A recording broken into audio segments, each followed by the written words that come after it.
Antes de mergulhar nesta história incrível, considere se inscrever no canal e ativar o sininho. Cada história aqui tem algo a dizer, e você não vai querer perder nenhuma. Foi uma manhã como tantas outras em Silverdener, um pequeno prédio com luzes neon cansadas, espremido entre uma lavanderia e um posto de gasolina que não abastecia havia semanas. O céu estava cinza sujo, típico dos invernos de Chicago, e a condensação cobria as janelas do restaurante, obscurecendo parcialmente os rostos dos clientes. Graça Miller, 26 anos com o rosto ainda marcado pelo sono, estava ativa como todos os dias nos últimos 6 anos.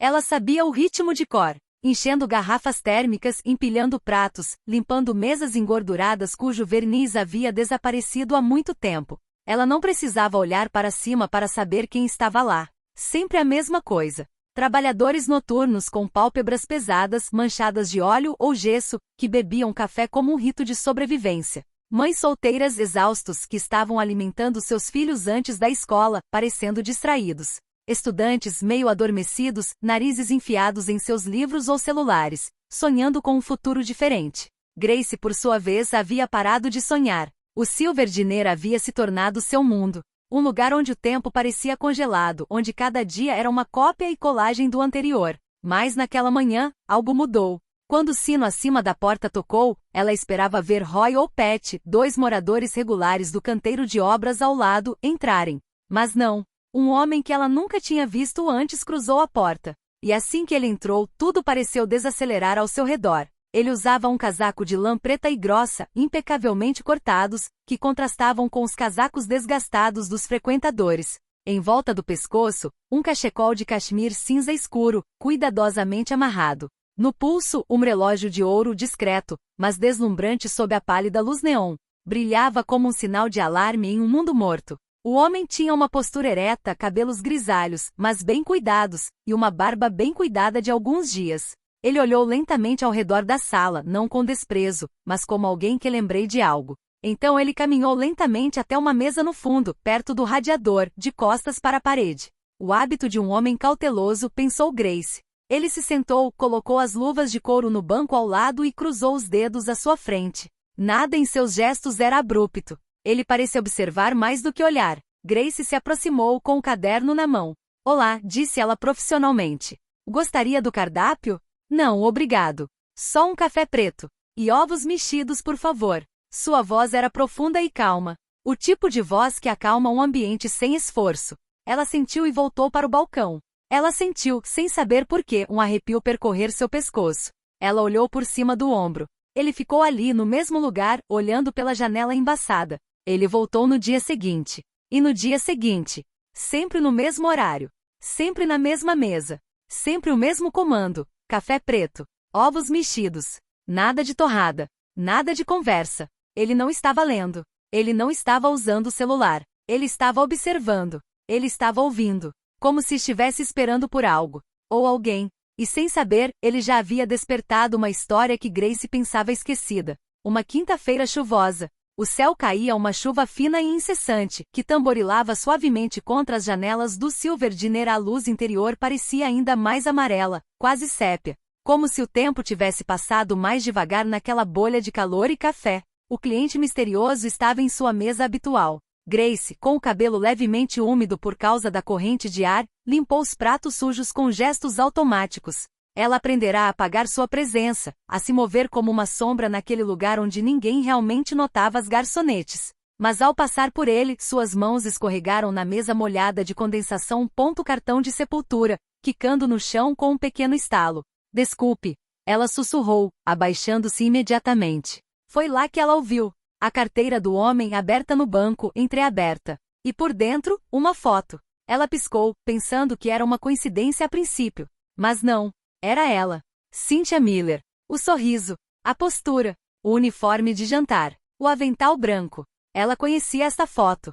Ela a vira durante toda a infância. Era o mesmo do que aquele colocado em sua mesa de cabeceira, em uma velha moldura de madeira, entre uma vela e um frasco de perfume quase vazio que sua mãe usava. Só que este parecia mais velho, amassado, danificado pelos anos. Guardado.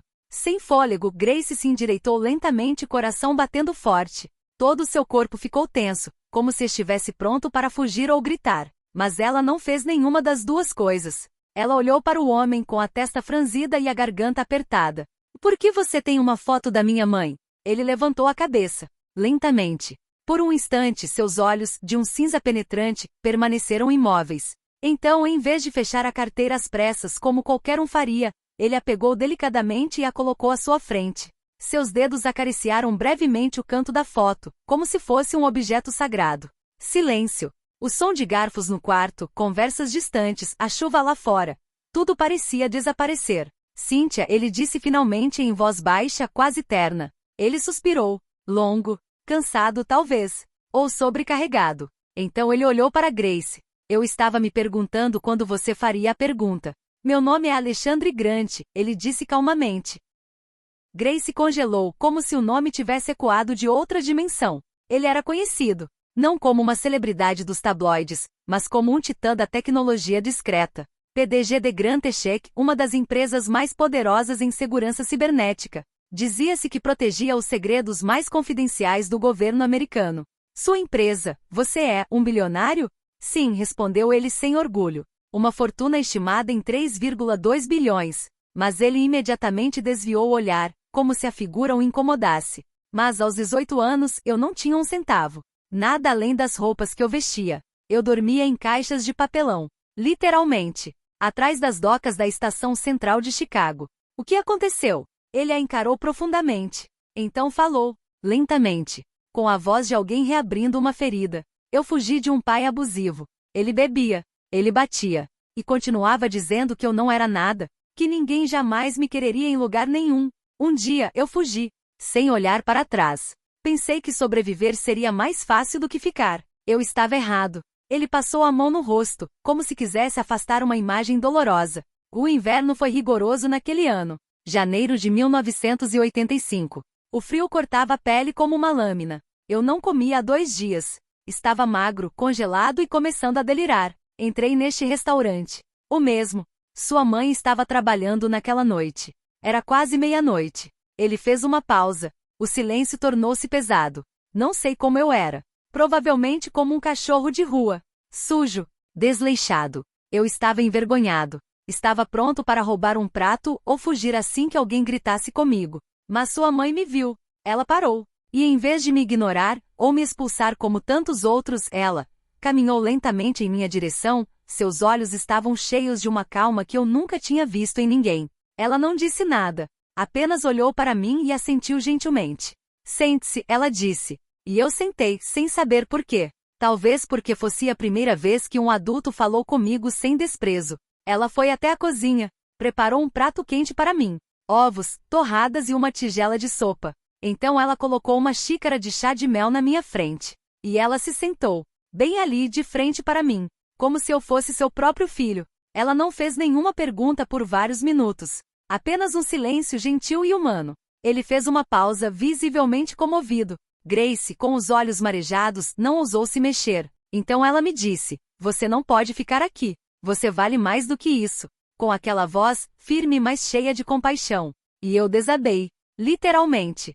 Chorei como uma criança. Nunca tinha ouvido ninguém me dizer que eu valia alguma coisa. Nunca. No dia seguinte, ela me encontrou um lugar num abrigo não muito longe daqui. Ela conhecia alguém que trabalhava lá. Ela me emprestou uma camisa limpa. E me ajudou a escrever meu primeiro currículo. Uma semana depois, fui contratado como assistente em uma pequena oficina de informática. E 2 anos depois, comecei meus estudos universitários graças a uma bolsa de estudos. Ele a olhou diretamente nos olhos. Sua voz estava trêmula, mas sincera. E sua mãe salvou minha vida.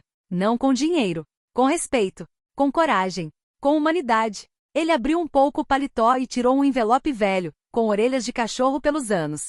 Guardei aquela foto dela desde aquela noite. Sempre que eu estava prestes a desistir, eu a tirava. Ela me lembrava de onde eu vim. Ela me lembrou daquela promessa. Que promessa? Perguntou Grace com a garganta apertada. Ele sorriu suavemente. Retribua a alguém um dia. Quando estiver de pé, estenda a mão para quem está de joelhos. Foi o que ela me disse antes de eu sair de casa. Nunca a esqueci. Grace ouviu em silêncio, sem fôlego, com as mãos apoiadas nos joelhos, dominada por uma onda de emoções conflitantes. Ninguém jamais lhe contou toda a história. Sua mãe, Cynthia, sempre foi para ela uma figura gentil, discreta e combativa. Mas o impacto que ela teve em outras vidas, era isso que estava faltando. Ela só se lembrava do vazio deixado por sua morte repentina, naquela manhã em que aos 12 anos encontrou sua mãe inconsciente, vítima de um derrame fulminante. Alexandre olhou para ela com uma gravidade marcada por profundo respeito. Depois que obtive sucesso em tecnologia, voltei para buscar sua mãe. Ele fez uma pausa, seu rosto marcado pela dor de uma lembrança amarga. Mas era tarde demais. Ela tinha ido embora. Não ousei chegar perto do seu funeral. Observei de longe, em silêncio, incapaz de dizer adeus. Eu tinha medo de que minha presença fosse um fardo ou uma lembrança dolorosa. Ele então lentamente tirou do bolso interno do casaco uma pequena envelope de couro desgastado, com bordas desfiadas. Ele colocou-o delicadamente sobre a mesa, em frente a Grace. Esta foto, disse ele, mostrando-a novamente, eu a guardo comigo desde aquele dia. Ela me lembra de quem eu deveria ser, todos os dias. De quem eu sou lá no fundo, apesar de tudo. Então ele abriu o envelope, revelando 3 objetos cuidadosamente dobrados. Uma chave dourada, brilhante, sólida. Um cartão notarial. E um documento oficial, assinado, selado. Grace sentiu as mãos tremerem. Pegou o papel e leu as palavras impressas com crescente espanto. Esta é a escritura de propriedade de um edifício localizado no distrito de Park Lincoln. 4 andares, 9 apartamentos e um espaço comercial no térreo. Ela olhou para cima, incrédula. Você está brincando? Não, respondeu Alexander com um sorriso gentil, mas firme. Este imóvel está registrado em seu nome. Sem dívidas. O aluguel gerado cobre integralmente a manutenção. Você pode escolher morar lá, vendê-lo ou fazer o que quiser com ele. Mas o mais importante, ele colocou uma mão reconfortante sobre a dela. Nunca pense que sua vida é pequena, Grace. Sua mãe mudou a minha. Hoje estou simplesmente devolvendo o que lhe devo. Um empréstimo que eu nunca poderia pagar de outra forma. Lágrimas brotaram nos olhos de Grace, escorrendo suavemente pelo seu rosto. Ela desmaiou um pouco, incapaz de conter a emoção. Não era apenas riqueza material que lhe estava sendo oferecida, era o reconhecimento de um passado doloroso, a promessa de um futuro diferente. Obrigada, ela sussurrou entre soluços. Alexandre sorriu sinceramente.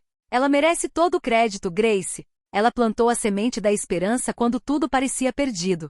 Agora cabe a você fazer florescer o que sua mãe semeou. 6 meses se passaram desde o dia em que Grace deixou o Silverdiner para sempre. A transição não foi fácil. Deixar o lugar que havia sido seu mundo por anos, abandonar a rotina que, apesar de tudo, lhe oferecia uma aparência de estabilidade. Foi como abrir mão de uma parte de si mesma. Mas o edifício no bairro nobre de Park Lincoln não tinha sido vendido. Este lugar, um presente inesperado de um passado doloroso, mas luminoso, tornou-se muito mais do que apenas uma propriedade. Com a ajuda de um punhado de voluntários e vizinhos solidários, Grace transformou o andar térreo em um centro comunitário acolhedor. Um abrigo para jovens mulheres em situação de rua, muitas vezes esquecidas pela sociedade. Ela o nomeou o refúgio de Cynthia em homenagem àquele que numa noite gelada, estendeu a mão para ajudar um jovem abatido. Ao entrar, as paredes exibiam as cores suaves da primavera, e os raios de sol filtravam-se pelas grandes janelas, acariciando os rostos cansados que vinham em busca de um pouco de calor humano. Grace serviu xícaras de café fumegante, fez sanduíches e ouviu histórias de mulheres cujas vidas mudaram muito rápido. Ela se tornou um pilar para aqueles que não tinham mais ninguém. Seu olhar terno e resoluto era uma âncora na tempestade para essas almas perdidas. Às vezes, do nada, Alexandre Grant veio deixar um cheque, uma doação anônima para garantir a sustentabilidade do abrigo. Ele nunca trocou uma palavra. Ele preferia as sombras à luz, o guardião silencioso de uma dívida moral que ele honrava sem alarde. Mas uma coisa nunca mudou. O foto de Cynthia, cuidadosamente emoldurada, ficava orgulhosamente em uma parede no centro, como uma presença benevolente zelando pelo lugar. E na carteira, Alexandre guardava aquela mesma foto, amassada, quase gasta, mas ainda imortal. Certa tarde, ao pôr do sol, uma jovem entrou timidamente no abrigo. Seus olhos refletiam medo, fadiga e a incerteza de um futuro incerto. Ela agarrou um saco plástico gasto, com as mãos tremendo. Ela se aproximou de Grace com os lábios pressionados. Você é quem ganhou um prédio de presente, porque a mãe dela lhe deu uma tigela de sopa? A pergunta veio suavemente, quase como um sussurro. Grace sorriu, um sorriso que iluminou seu rosto cansado. Sim, é exatamente isso. Ela gesticulou para que a menina se sentasse, despejou lentamente café quente em uma xícara limpa e colocou-a na frente dela. E se você quiser, podemos começar por aí. Ela apontou para a xícara e depois para a mão estendida. Há espaço aqui. Para você. Para todos aqueles que querem reconstruir. A menina olhou para cima, uma centelha de esperança brilhando em seus olhos. E pela primeira vez em muito tempo, ela sentiu que alguém acreditava nela. Grace olhou pela janela com o coração leve. Ela sabia que a história de Cynthia, de Alexander e agora dela própria estava apenas começando. Que através deste refúgio, uma cadeia invisível de solidariedade, dignidade e amor foi lentamente tecida. E no suave silêncio do crepúsculo, tudo parecia possível.